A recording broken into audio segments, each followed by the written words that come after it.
Coming to the next one, the DFT concept, discrete Fourier transform. It is a very, very powerful computational tool which allows us to calculate the Fourier transform x of e power j omega, capital X. You remember, capital X is the Fourier transformed signal, whereas small x of n is the input signal. So x of e power j omega on a digital computer or a specially designed hardware. We are having number of hardware TMS process. We are having so many we are having for doing our process, right?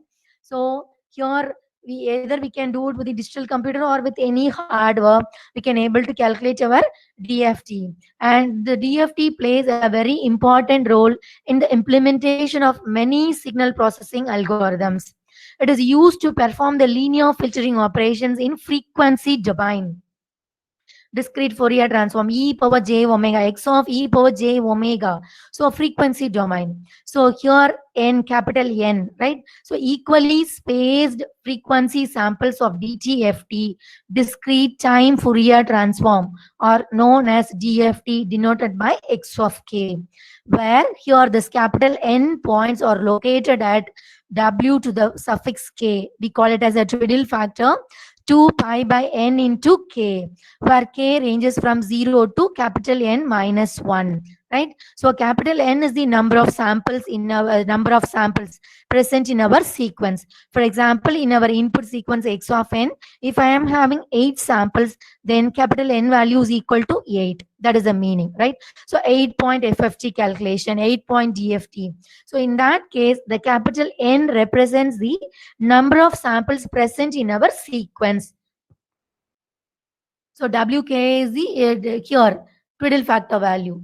And here, if you look at the equation pair for the DFT process, right, x of k is equal to summation over small n ranges from 0 to n minus 1, x of n into e power minus j 2 pi kn divided by n.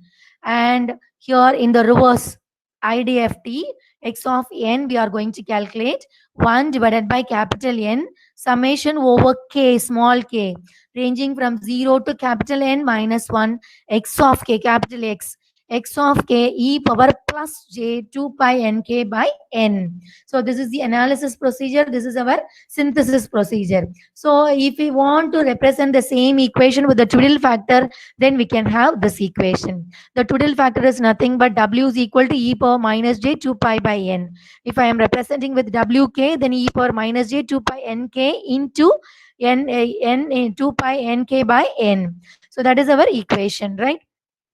So twiddle factor calculation we can do with this equation easily.